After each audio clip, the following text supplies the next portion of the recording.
Prinzbeltv. Welcome back to my channel once again. Today's topic is something that touches my heart. What do I mean by that? And I know it's going to touch your heart as well. There is this thing that is going on around, especially for we in diaspora. Today's topic specifically is family members at home. Family members at home. What do I mean by family members at home? Because family members are people that are very close to you. They may be your brother, your sister, your uncle, your nephew, your auntie. These are all family members. And when your family members come to you for help, there is nothing you can do. So this topic is for family members at home. Family members at home. If you've got family members at home, back there in Nigeria, back there in Africa, then this video is for you. But if you don't have any family member in Africa, then you can skip my video. But if you've got family members back home, it may be Nigeria, it may be Ghana, it may be Sierra Leone, any part of the country in Africa, then this video is automatically for you. Why am I making this video? I'm making this video because there are a lot of things that is going on with our family members back home that they do not understand. Our plight in Europe. Let me tell you something. You are a family member in Nigeria or in any part of African country, and you try to intimidate your brothers and sisters abroad because you felt that they've traveled for a long period of time, they've got all the money, they've got every asset to take care of you and help you. Hell no. This is not the way it ought to be. And what you're thinking is already wrong. Let me tell you something. A lot of your brothers and sisters that are in diaspora are really suffering. Some of them don't even have jobs. They depend on the government to take care of them. While those that have jobs have a lot of responsibility to take care of. For example, they buy a house, they have mortgages they pay for, they have children, they have family in general to take care of, and they have bills to take care of. And most of the time, their salary does not even reach them to take care to take care of other responsibility that they've got. A lot of people working abroad from Africa, most of them don't have the kind of salary that you at home is thinking they have. They can have money to take care of themselves. The little they save on the side, they can use it to take care of themselves. They can use it to, pay their bills, pay their mortgage if they have any, or pay their rent, and they have nothing to be left over again. They have nothing to save. They don't have no money to keep on the side because the responsibility that they have in diaspora is bigger than them. And then now you come and start calling them, oh brother, I need this money. Oh sister, I need that money. And then where do you expect these people to have this money to send to you? And the funny part is that when our brothers and sisters back home are requesting for money, they do not even care to know how you're doing. They don't even care to know. All they want you to do is just to give them money. And when they want to ask you for money, they will not even feel sorry for you as a person. They just call any kind of amount of money. They felt that you have to go in there, bring out the money and send to them.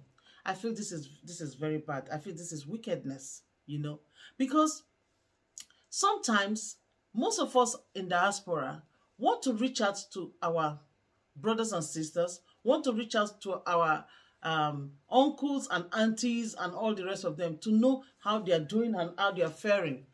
But behold, what do you get? They bombard you with requests. They bombard you with all kinds of requests for them to survive.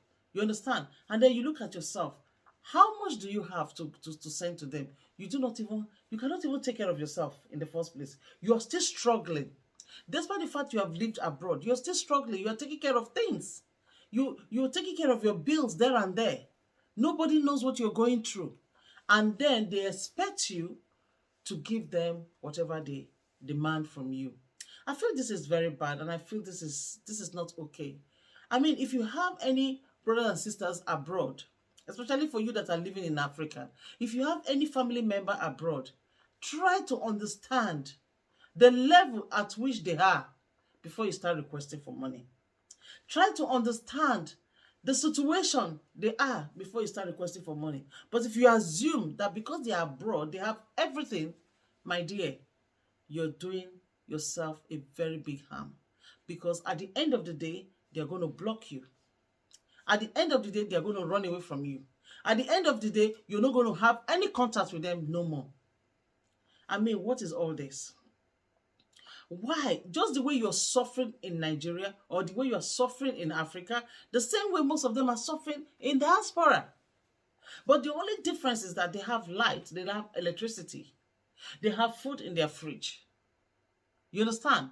They have good weather to make their skin to look succulent and beautiful. That's the only difference. Sometimes they suffer even more than you in Africa. How many times have you people woken up early in the morning inside the cold and go to work just to get some money? Most of you in Africa, you lay on your bed, you sleep in a good weather and everything. You don't need to hurry up to go to work. You don't need to hurry up to go into the cold and go and struggle just to get some little money to take care of your bills. And then at the end of the day, someone who struggles in the winter, in the cold, not sleeping in their bed for several nights, will have to give you that huge amount of money you requested for. Please, if you know you're a family member in Africa who is doing this, to the ones abroad, please, you have to change. Let them decide to give you something from their own pocket, from what they can achieve, from what they can afford to give you. And then you have to take it with peaceful heart, with joy and happiness. Don't mandate them for all the problem you have in this life and just put it on their head. And that it's like it's a must they have to solve it for you. It's not a must they have to solve it for you because they don't have. They can't kill themselves because they want to send you money. I want people back home to understand the fact that we in diaspora are still suffering like them. We have a whole lot to take care of like them. I mean, if somebody remembers you back home and send you a little token, be appreciative, be thankful, and don't give them certain demands that you think they cannot, that you think they can afford, whereas they cannot afford it. They are going to block you and run away from you. Do you want your family members to run away from you, to block you on their phone? Or do you want to keep a relationship? It's something that I'm asking all of you in Africa. Do you want to keep a lasting relationship with your cousins, with your nephew, with your sister, with your brothers in diaspora? Or you just want to make them block you forever? It's a question. I mean, if they have enough money, I don't think you will be suffering. They will take care of you. But when they don't have, let them be. Don't put them under pressure. Don't demand something from them and like it's a must they have to do it for you. Most of us have sacrificed our rent and sent to our brothers and sisters in Africa. We have sacrificed a lot of things. And then most of us are in debt in diaspora because of brothers and sisters, cousins, nephews, and the rest of them. And there's another thing. When you have when you have relationship with your family back home, I'm not talking of your mom or your dad, because your mom and your dad, it's your responsibility to make sure that you take care of them. These are people that brought you into this world. I'm not talking of these specific people. I'm talking of distant cousin, uncles, auntie, brothers, sisters, who make a huge demand and place it on your head for you to carry. Those are the people I'm talking about. You know, in diaspora, as we are here struggling, trying to make ends meet, it is quite not easy for most of us. It is very tough.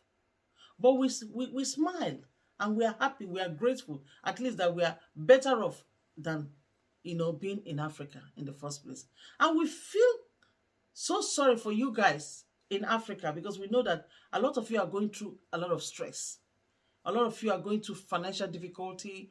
Uh, um, a lot of things are going on in Africa there, that you guys are really suffering from. Excuse me.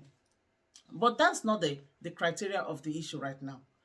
The matter on ground is that the way you guys demand from people in diaspora, it has gotten out of hand.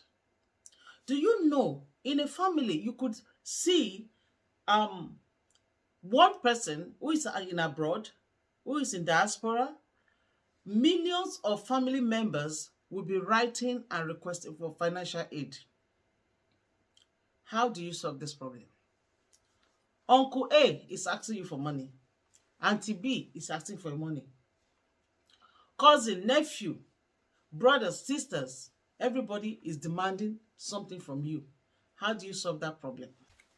How do you solve that problem? If everybody keep on asking you, demanding something from you, do you know sometimes that about 10, 15 people can be on your phone demanding one thing or the other? How do you solve that problem? How do you help somebody? How do you help these people? One is demanding for 10,000 naira. One is demanding of 50,000. Another one is demanding for 40,000. Another one is demanding for 100,000. Another one is demanding for 500. Another one is demanding for 1,000. Just only you. And how much is your salary? You that's in diaspora, how much is your salary? Probably your salary is even less than 1,500. And then inside that 1,500, you're going to pay your rent. You're going to take care of your expenses, your bills, and all the rest of them. And inside that money, they still expect you to send to all these people. Are you going to survive it? Are you going to move forward? Are you going to move backwards? So the point is this. Why I'm making this video is that it is really getting out of hand. It has gotten out of hand, in fact. It has really gotten out of hand.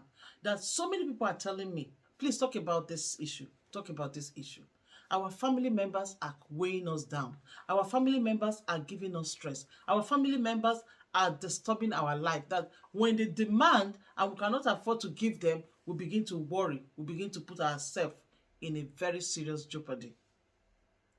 That is why I'm making this video. That if you are one of those family members that demands a lot, you don't even care to know how this person is doing for all these years. You don't even care to know if this person is having underlying sickness. You don't even care to know if this person is healthy at all. You don't even care to know if this person is having debts that he or she is paying. All you want is that they should solve your problem for you. Then something is wrong. Then something is wrong. So I want every member of each family in that Africa, before you request anything from any of your members in the diaspora, please find out their capability. Find out if they are able to sort you out before you start making a request. You don't just open your mouth, make a request, and you expect it to be done because you don't know if the person have it or not. As I'm talking, I want every one of you in diaspora, home and abroad, to understand that being in the diaspora does not give anybody the guarantee of being a multimillionaire. Yes, unless you're selling drugs, unless you are doing all sorts of things, negative things to make money. Unless you are doing negative things to make money, then you are able to spend as much as you want. But if not, there is no way you can solve any problem with that little salary you are getting from your workplace. So I want to let everyone know that in Africa, although it is difficult, in Africa, although things are very, very tough, but that does not give you the audacity or the power to be able to ask people in diaspora for help. If they want to help you, they know their pockets, they will help you. If they don't want to help you, it's because they do not have, not because they are enjoying and then they forgot about you. I mean, if you did not contact them, are you not going to survive? Have you not been surviving before you contacted them? Have you not been living your life before they start talking to you? So why do you want to carry all your problems and put on their head? And let me tell you, for those of you that take pictures of people in diaspora and start moving about, I'm sorry for you, because most of you taking their pictures, moving about for people to be doing prayer for them to send you money, I am really sorry for you, because you are already tying yourself down somewhere, but you don't know. Some of you will take their pictures to traditional herbalists for them to do something so that they can be remembering you to send you money. Your name is sorry. Your name is sorry, because you don't even know what you're doing. Not everybody you can take their name to anywhere for any rubbish, because some of them have God in them, and that God is greater than even that place you took that picture to. So if you know you are one of them, stop it, because there will be a day God is going to strike. So stop those things you're doing. Pray to God. Whatever you see to do in Africa, do it and survive. Do whatever you can do with the little you have, you will survive, and God is going to see that your problems are solved. But you don't fold your hands, fold your legs, and be expecting someone in diaspora to send you a huge amount of money for anything whatsoever. Because these people do not have it. They don't have it, because if they have it, they will do it, but they don't have it. They are not dealers of negativity. So I want everyone in Africa to note that down. I want everyone in Africa to take notice of this I'm saying. Stop giving unnecessary demands to the people in diaspora. Because if you continue, you're going to be blocked. If you do not understand and you continue persisting, you're going to be blocked finally. And when you are blocked finally, it's worse for you. So it's better you behave yourself. It's better you calm down, so that these people in diaspora, whenever they have any little thing, they remember you, they're going to send it to you and you'll be fine. But don't make a demand that is a must, they have to do it. Or start giving them bills, or start giving them the certain amount of money you want them to send to you, because it's not going to work, because they do not have such money anywhere. So it's an advice I'm giving to people in Nigeria, I'm giving to people in Africa, so that they take notice of this and change their ways. Because people in diaspora, they are not finding things easy. They are also suffering, just like you. The only difference is that they are abroad. So, my brothers and sisters, this is where I want to rest my case for today. I'm still going to come and talk about this topic furthermore and elaborate on it more and more, because this is something that we are all suffering from. And I think it's high time we should let our family in Africa know that things are not easy the way they seem to be. Thank you so much. If this is the first time you're watching Prinzbeltv, please go down to the button below and subscribe. And if you're coming back subscriber, I want to thank you for coming back. I want to thank you for watching my videos. I want to bless you for everything you're doing for me. I thank you so much, and I appreciate all you've done. Please, for those of you that have never subscribed before, go down to my platform and do your subscription, so that whenever a new video, you'll be the first to know. I love you all. Ciao, Bella.